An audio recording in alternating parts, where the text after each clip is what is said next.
Welcome to Imaginative Discipleship. I'm Caleb Woodbridge, and I'm really pleased to have with me this week Mary McCampbell. Welcome, Mary. Thank you. I'm so excited to be here. Yeah, Thank you very much. the topic we've got is one that you've written on. We're going to be exploring the connection between imagination and empathy in the Christian life.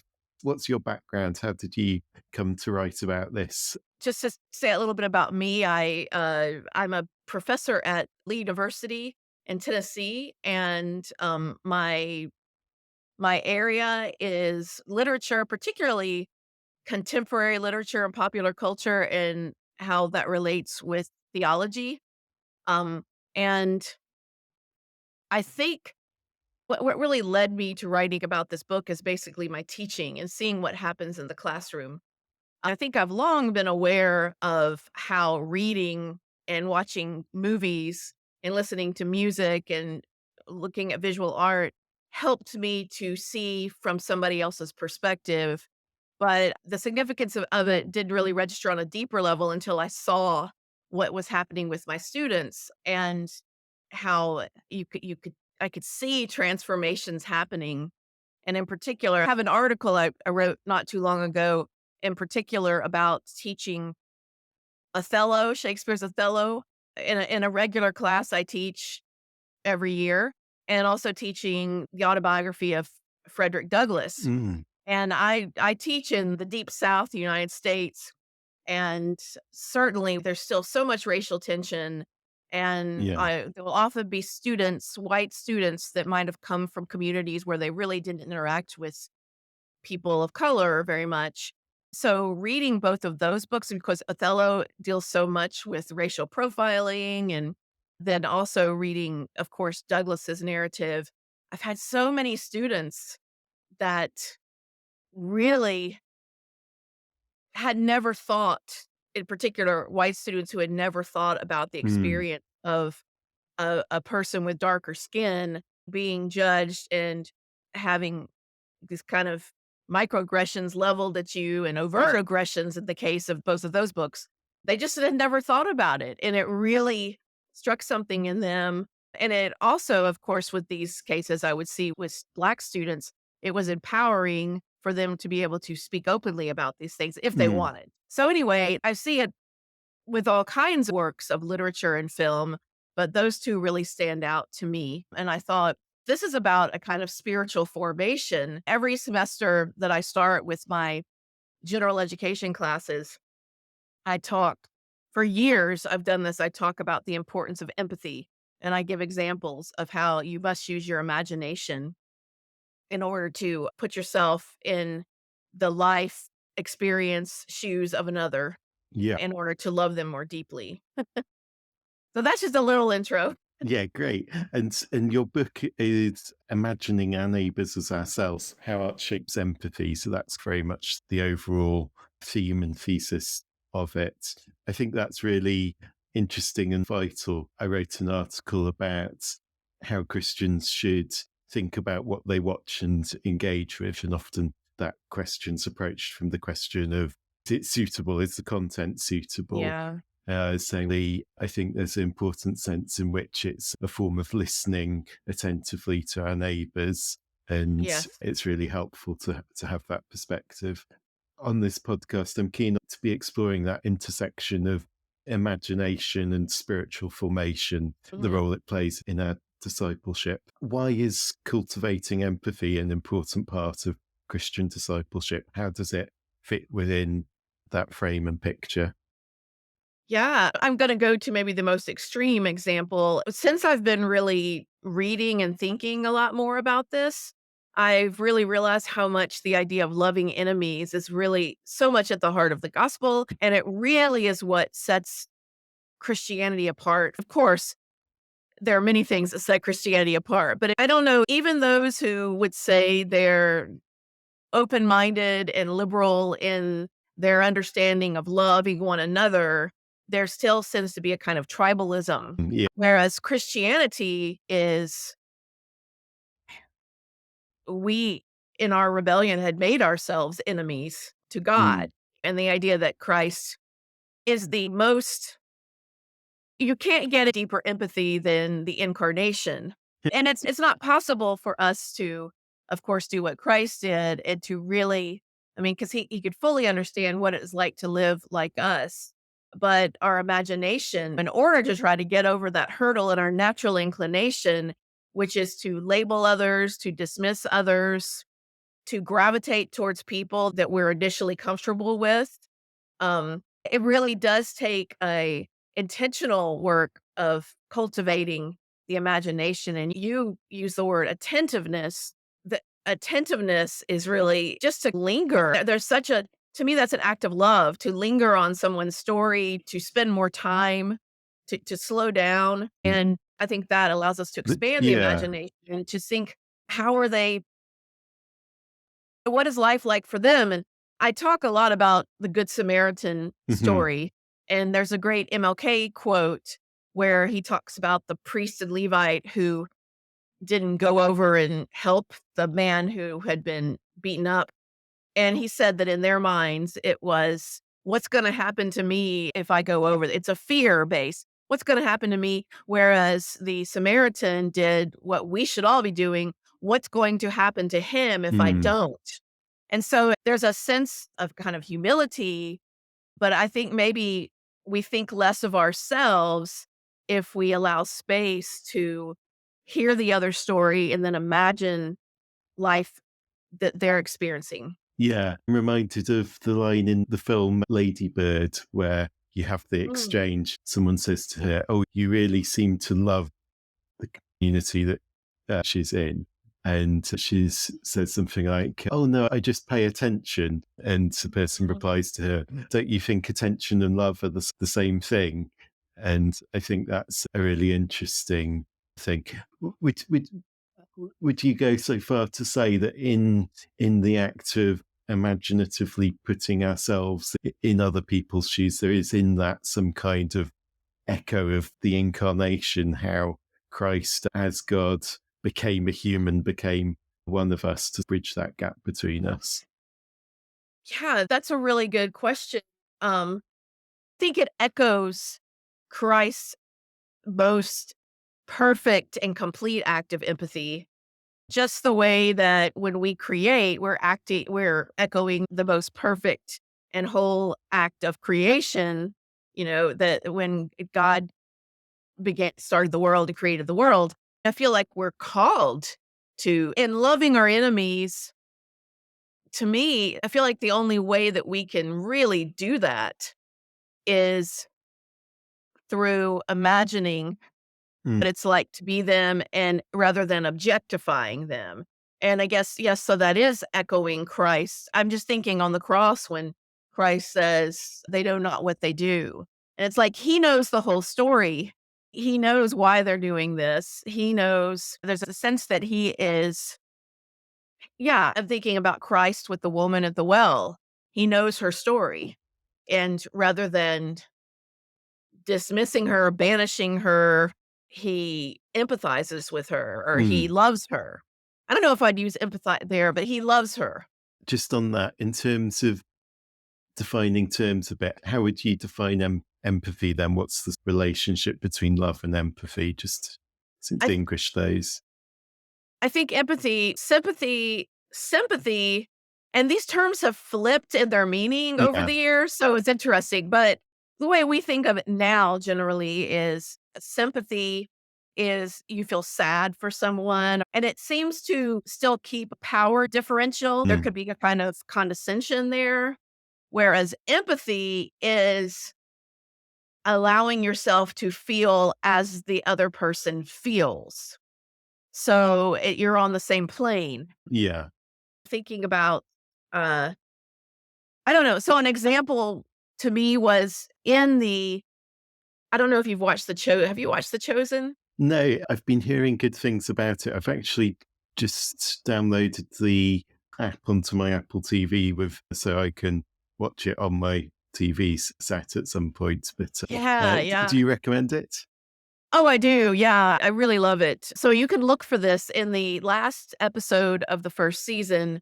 You have the woman at the well scene, and the actor Jonathan Rumi, as he's talking to the woman, and when she finally experiences this sense of joy because she Mm. recognizes who he is and that he has loved her, seen he has seen fully who she is and still loved her. The actor who plays Jesus, his eyes tear up.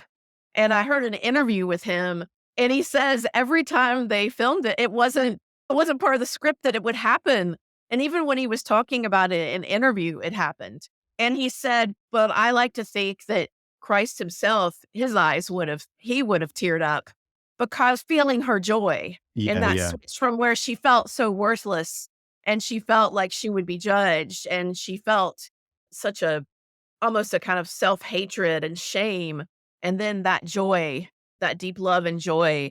And so I think of that, yeah, and that's really mourning with those who mourn and rejoicing with those who rejoice on a very quite deep level. Yeah. yeah. So, another theme that you explore is empathy as a way of recognizing the imago Dei in people, the image of God. And how does imagination, how do good stories, how do they help us see that, to see people with that dignity and value that comes from being made in God's image? Yeah, there's so many ways you could go with that, but I'm thinking I start the book with the very famous quote from Graham Greene from The Power and the Glory when the priest who isn't named in the novel, just called the whiskey priest because he is a priest who has problems with alcohol. And anyway, I won't go into all the historical context. I will just say that this is a priest who is in prison with a woman who is he just calls the pious woman, and it reminds me of a Flannery O'Connor story Mm. where the pious person is the worst type of person because they think that they are so good and so much better than everyone else and they've got it figured out, and they're hateful. And there's a point where the woman realizes that he's a bad priest, he's an alcoholic, he's had a child out of wedlock, which of course he couldn't be married, he's a priest. And she says, "It'd be better off if you were dead." And of course, anybody saying something like that to you, your natural impulse would be one of anger and maybe even hate.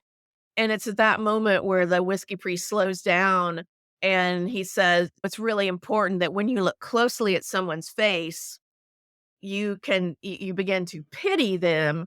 The word pity is an odd one because it does sound condescending, Mm. but I think that he's looking at her and he talks about the her eyes, the lines on her face, and he talks about if you just stop and give that attention and intentionally look, you will see God's image. Mm. And then he says, "Hate is a failure of imagination," which is Yeah, just the greatest line. But I think that I don't know, and I also think of the Gerard Bailey Hopkins line about Christ plays in 1,000 places. I can't remember the exact line, but about seeing Christ's face in other people's faces. And biblically, we are told that we're of course we're all made in God's image, and that when we serve another person, we're serving Christ, and we're seeing Christ in them.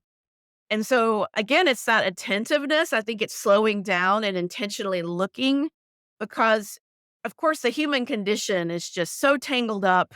We're made in God's image, but we're fallen.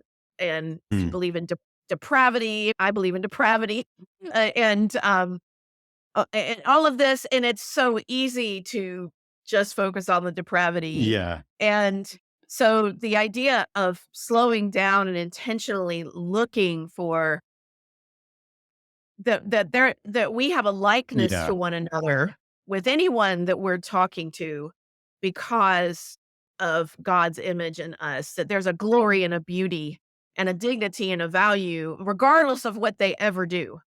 I'm reminded my tastes run to the geeky. Studied Tolkien and his medieval sources, but I'm reminded of the pity for Gollum that's so vital to the Mhm. story, and how it's Frodo's recognizing something of himself in Gollum, seeing in this pitiful creature not just a monster, but someone who is in his way a victim of the ring who's been distorted by it, and wanting to treat him well and to be merciful to him. And that's, of course, central then to the catastrophic happy ending can only come about because that mercy's been shown. And that's repeated with Sam as well. But yeah, I think there's lots of stories do have this effect. Of course, there are forms of storytelling that can do the opposite, that can go in the direction of propaganda. So Yes. how do we make sure that we're getting a healthy diet of stories? How can we be both in choosing what we're feeding our imaginations with and how we engage with the stories we do? How can we be doing that in the best possible way? Yeah, I think it's really important to seek out art that presents a very complex picture of what it means to be human. Mm. And that doesn't necessarily mean Christian art Yeah. either, because I'm thinking I've seen some quote Christian art that is very reductionist Mm. in the like I feel like when I watch something that has, if I'm going to name it, I recently watched God's Not Dead Yeah. or something I was writing. And just the kind of just the straw man, just the caricatures of Mm. the anyone who is an it's if some the liberal reporter is just the most combative and mean and horrible and completely lacking in of empathy. So is the atheist professor. And the people that are seen as good and empathetic are the Christians Yeah. and everyone else. And so it really draws the us and them line there. I don't see there's not a real sense of humility Yeah. in the way of approaching. And so to me, if watching something like that, and if that's the only thing you watch and those are the messages, it I feel like it's actually dangerous. Mm. But I also feel that way about things like really simplistic romantic comedies or really simplistic action movies. And again, Yeah. every once in a while this is just fun, but if we if our idea of what a human being is formed Yeah. by a very reductionist story like that, then that's really problematic. Or there are even some really good filmmaking that think really, I don't know, someone like Lars von Trier, the director, that it's just his picture of human beings is just so dark, and, you don't really see any of the glory or the goodness or the beauty. He goes to the other side, the other end of it. And I don't know about filling my mind like, even someone like Ernest Hemingway, I feel like if I just read Ernest Hemingway all the time and hit this very low view of, I don't life in general and humans in it, um, that would be Yeah. bleak. It So I feel like we're seeking something that challenges us to think about both the goodness and the badness in human beings. Yeah, it's being true to I think Pascal talks about the sort of glory and misery Yeah. of human beings. And Alexander Solzhenitsyn's famous thing about the line between good and evil running through the middle of every human heart. Yes, Yeah. absolutely. And I'm thinking about when you were mentioning Gollum, I was thinking about one of my favorite novels to teach. And it's funny, I never read it in college or high school or even graduate school. I just read it when I started teaching, is Frankenstein. Oh, yeah. Because it works so well because because of creature, I don't wanna say monster, the creature, Yeah. you have such empathy for him, and you see the battle between good and evil in him, and you see how much the lack of empathy around him has led to a very negative formation, and I don't know, it's a very full and beautiful story, and yeah, college students really get into it. They really love it when we talk, and it's not, of course, not because of it's dark and scary, because it's not really. It's not the Hollywood version at all. Yeah. It's much more psychological and theological, and I feel quite instructive. Yeah. Doesn't have to be it doesn't have to be real. This is where we get into talking about Tolkien or Lewis. It doesn't have to be, quote, realism. Yeah. It can be fantasy or science fiction or something like that if it's still asking those serious, deep questions and still presenting a picture of human beings. Yeah. I It's don't know. Yeah, sorry. I think the key here is works of art that causes you to ask questions about whether it means to be human, as opposed to Leotard talks about this in his questions on the postmodern explain that a work of art that just presents you and says, this is reality, this is the way it is. And it's this like airbrush version that's usually created, of course, to make money. And it's a popular formula that's gonna hit the right spots. But I find it dangerous. So anyway. yeah. I guess the other danger is that Christians feel the need to conform things to prepackaged, preconceived right answers. Yeah. So we're unhappy to, we can be uncomfortable sitting with the messiness of life. And it even gets to the point where some Christians have become suspicious of empathy, even going Yes. so far as to talk about the sin of empathy, which seems to be quite bonkers in a way. But what do you think is going on there? What's perhaps is there perhaps the seed of a legitimate concern there, or yeah, how what why do people get nervous? Yeah, it's hard for me to answer that without being a bit cynical. I want to be empathetic to understand where they're coming from, but I'm not talking about these people as individuals. I'm talking about the way the argument is framed. And I haven't even read it that much because what I've seen just hasn't really made sense to me. Now, okay, I'm going to talk. There is an academic discussion. That's not the evangelical discussion. There's an academic discussion about, there's a book called The Dark Side of Empathy, but that is about how we tend to have empathy empathy can sometimes encourage a kind of tribalism if you're just in your own, you're empathetic with those like you. Selectively, yeah. Yeah, selectively. And to me, that's where Christianity is different Mm, because it's saying, no, that's going against the grain of the gospel. But that's why I don't understand. Yeah. How do I even approach it? Because I'm seeing that argument coming from networks of people that are also very aggressively what they call anti woke. And I feel that, to be honest, all of this at times feels like excuses for why we shouldn't listen to people that have less power than us. mm, And again, I guess I'm being cynical and I need to read more deeply what they've said, but what I have read I think there's a sense that I think there's a fear in there that too, then this might be a legitimate fear concern that empathizing means agreement. yeah, And so that's where discernment, this is about spiritual formation. This is why I get really frustrated with the vagueness of using the word love,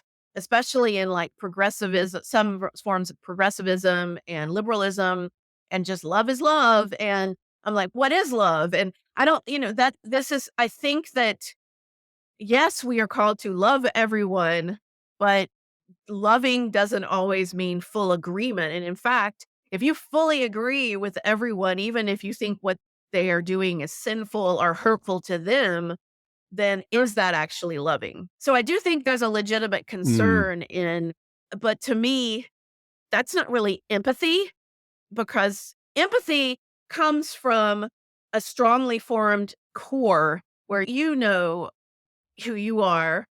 And this is not just collapsing yourself onto someone else's point of view. Yeah, I don't yeah, know, but I do find the people talking about empathy as sinful they think if you talk too much about the oppression of Black Americans, because this is mostly coming from America that I know, then you're being liberal and you're in danger of liberalism. Or if you talk about any kind of feminism, there's just such a fear. To me, it feels very fear based, yeah. and fear is the opposite of love. So anyway, What Yeah. do you think? What do you think about what you've probably read more about it than I have? So I think possibly the legitimate thing it's trying to push back against is that kind of elevation to of people's feelings to a point where they're unquestionable. And I think Yes. there is in our culture very much there can be that sense of if someone's offended by something, then you must necessarily have done something wrong. And I think as Christians, there are aspects of Christian teaching, such as the exclusivity of Christ and Christian sexual Yeah. ethics and so on, that will offend and put people's backs up. So I think what they're trying to do, perhaps legitimately, is to make sure that it's not just we listen to everyone's feelings and we never disagree with someone. But I think, like you say, it can easily become a way of shutting out disempowered voices and a sort of an excuse then not to listen. And I think the sort of it's that age old tension of truth and love, of you can hold to particular convictions of love about what's true, but then expressing loving disagreement rather than just blocking people out. And it's not always easy to hold those things together. But I think that framing empathy as a sin is likely to stopper up people's ears when they should be listening. So I don't think it's a very, yeah, It just find it feels a bit clickbaity in terms, yeah, yeah. and I think there's probably some legitimate concern there, but it's not a helpful way of framing the issue. And I'm also see it also often connected with a kind of it's almost like Christian Twitter shock jocks. I've just now thought about that. I'm really proud of myself. But it's like we're gonna tweet something that is just really feels mean spirited, but it's gonna have a Bible verse in it. And it might be this might be something that is true biblically, but it's the way it's like we're standing up for the gospel regardless. And it's just it has this, it's very combative. Yeah, It's very combative in the way it approaches, and so that idea of trying to understand where the other person is coming from in order to really love them and speak to them in a loving way, even if you're disagreeing, seems to be lost on that view. But yeah, again, I'm glad we're talking about it because I need to go read some of that. I've read some, but I need to read more. I yeah. know that when my Christianity Today posted the article that was an excerpt from my book that I got several I won't name it, but it was press who posted their lecture about the sin of empathy several times under my and I should go back and actually watch it. Yeah, But I'm like, do I really have an hour and a half mm, to listen to these two yeah, white yeah. guys talk about I don't know. That sounds terrible, but I really should. I really should just to even know, But just to form a response that is yeah, I think it goes back to that challenge of even even the people who are perhaps close theological neighbours who perhaps most irritate us, we need to be empathetic to yeah. uh, to those as well and try to understand charitably where people are coming from. And again, that And that's yeah, yeah. and again that doesn't mean endorsement or excusing what might be wrong in what they're saying, but we do need to listen still, even to the it's easy you can easily get into forming out groups and in groups, Yeah. even while talking about the subject of empathy. And it's really difficult. That's the question I feel like I get the most is how do you have empathy for someone who shows no empathy? Hmm. You know, that and but and what I've read from like Bonhoeffer and MLK and different people that it's often those people who need the most empathy because if someone is showing such a deep anger of themselves or like the pious woman in the novel in Power and the Glory, but it's really tricky. It's also tricky if you see like a figurehead, like a pastor or Hmm. politician or minister who are leading people very much astray by the things they're saying and pushing people away from empathy. It's very hard. It's very hard to look at that person. It's a real challenge to, I've got to see the image of God in this person. I need to really pray for this person. But it does help if you realize there's something inside that's hurting, Mm. something inside, and to try to maybe think that way. But it's hard. Yeah, because I think it is that not having the selective empathy. And I think that one of the blind spots that we can have is perhaps more traditionally, there can in some circles or in a certain tendency in church culture to selectively empathize for oppressors over the oppressed. So it's see this with the scandals, and it's when you think of the poor church leader whose career is in tatters. And I think the challenging thing is that actually there is to some degree an appropriate empathy, but it is entirely wrong if that is coming above or at the expense of empathy for those actually hurt and oppressed in the situation. Yeah. So I think holding that tension of we our hearts need to go out to first of all to victims, to people genuinely hurt and oppressed in different situations, but also not losing sight of the humanity of people who have done wrong. And that's a really, I think, hard thing in our culture to, not to draw simplistic villains and heroes and that reductionism, like you were saying earlier. Yeah, it has helped me too to look at scripture and to see Christ gravitated mostly towards the poor, and most of his disciples were not high up in society. But then you look at Matthew and you think he was a traitor to his own people. Mm, He was serving the man. He was really a problematic figure and would have been very much disliked. Um, and sometimes probably for good reason what he was doing.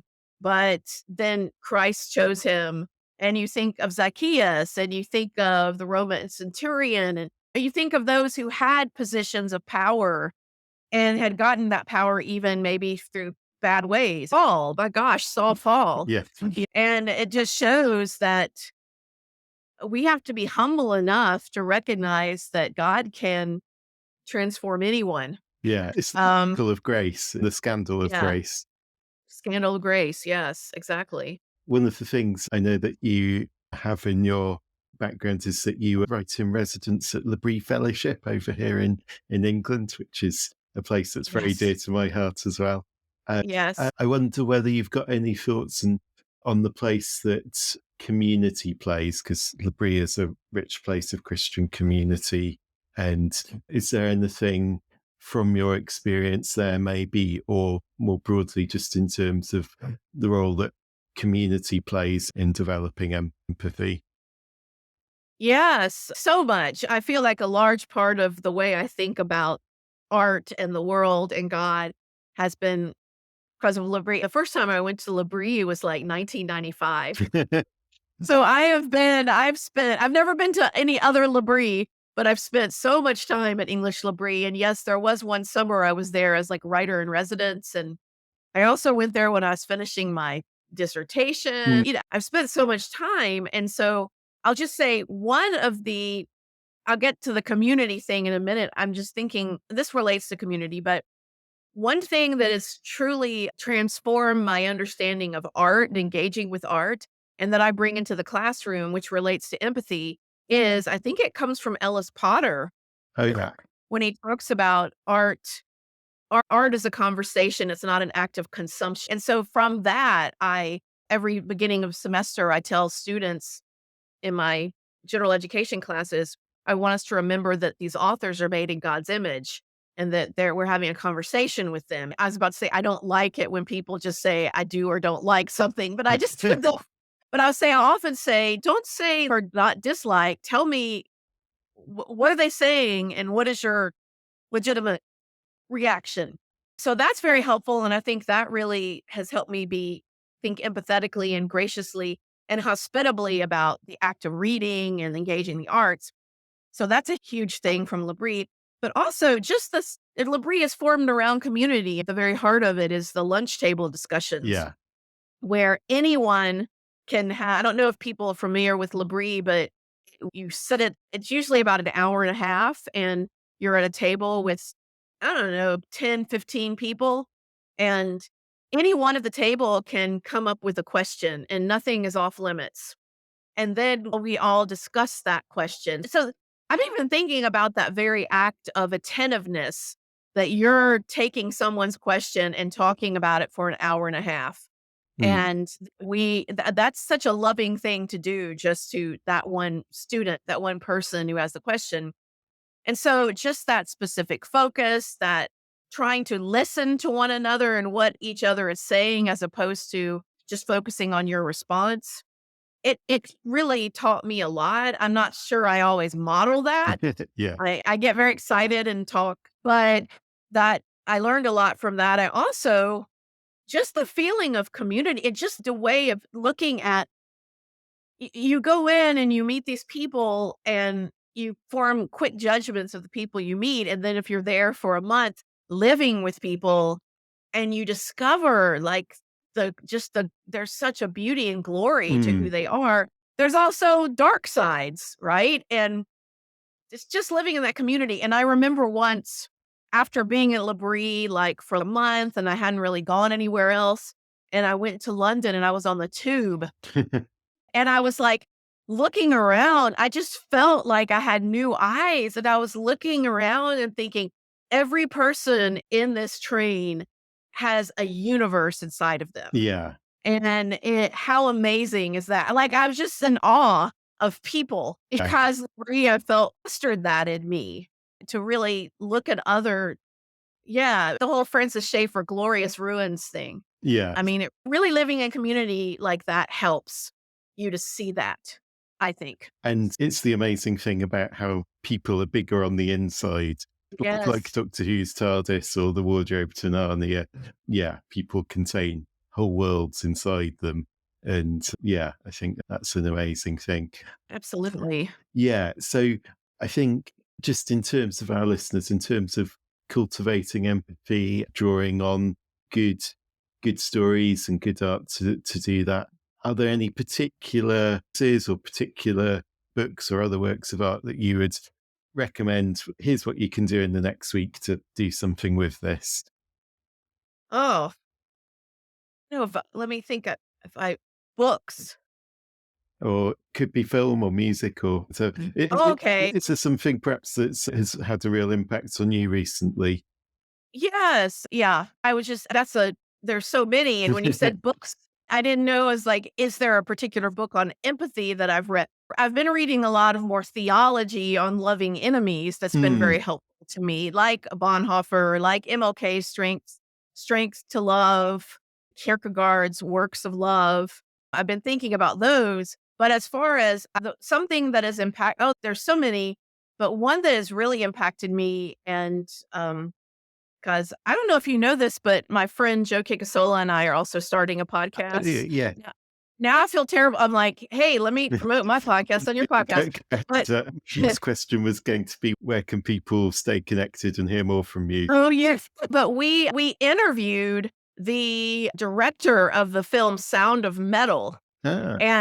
And I had watched it once, and then I'd watched it again before we talked to Darius Martyr, and this was an Oscar-winning film a couple years ago, and it's about a man who is the drummer of a heavy metal band, and he Mhm. loses his hearing.